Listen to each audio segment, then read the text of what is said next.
शिर्डी शहरात सायंकाळच्या सुमारास घडलेल्या धक्कादायक प्रकाराने नागरिकांमध्ये संतापाची लाट पसरली आहे.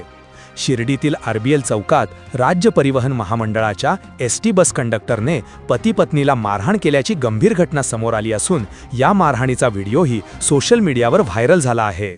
सिन्नर येथील रहिवासी विलास पवार हे पती पत्नींसह दुचाकीवरून शिर्डीकडे येत होते. आरबीएल चौकात त्यांच्या दुचाकीला अचानक तांत्रिक बिघाड आल्याने दुचाकी रस्त्यात थांबली. ते दुचाकी रस्त्याच्या कडेने घेत असतानाच एसटी बसचा कंडक्टर पांडुरंग गरकळ याची आणि कुटुंबियांची बाचाबाची झाली. प्रत्यक्षदर्शींच्या माहितीनुसार दुचाकी बाजूला घेतोय असे पवार यांनी सांगूनही कंडक्टर आक्रमक झाला. वाद वाढत गेला आणि कंडक्टरने पती पत्नी दोघांना हात उगारत मारहाण केली. या घटनेदरम्यान इतर प्रवासी आणि नागरिकांनी परिस्थिती शांत करण्याचा प्रयत्न केला, पण कंडक्टरने सतत उद्धट वर्तन करत हाणामारी सुरूच ठेवली.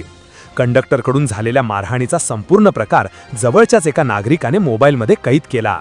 व्हिडिओ व्हायरल झाल्यानंतर शिर्डी परिसरात संतापाची लाट उसळली असून एसटी कर्मचाऱ्यांच्या वर्तणुकीवर प्रश्नचिन्ह निर्माण झाले आहे. घटनेनंतर पीडित विलास पवार यांनी शिर्डी पोलीस ठाण्यात तक्रार दाखल केली.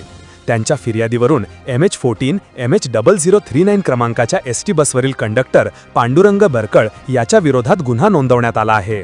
पुढील तपास शिर्डी पोलीस ठाण्याचे पोलीस निरीक्षक रणजित गलांडे यांच्या मार्गदर्शनाखाली कर्मचारी करत आहेत. मात्र शिर्डीत एसटी कंडक्टरची मुजुरी बघायला मिळालीये. मारहाण करणाऱ्या एसटी कंडक्टरवर राज्य परिवहन महामंडळ काय कारवाई करणार हे पाहणं महत्त्वाचं ठरणार आहे. प्रतिनिधी प्रदीप पाटील, एस न्यूज मराठी वाहिनीच्या बातम्यांकरिता शिर्डी अहिल्यानगर.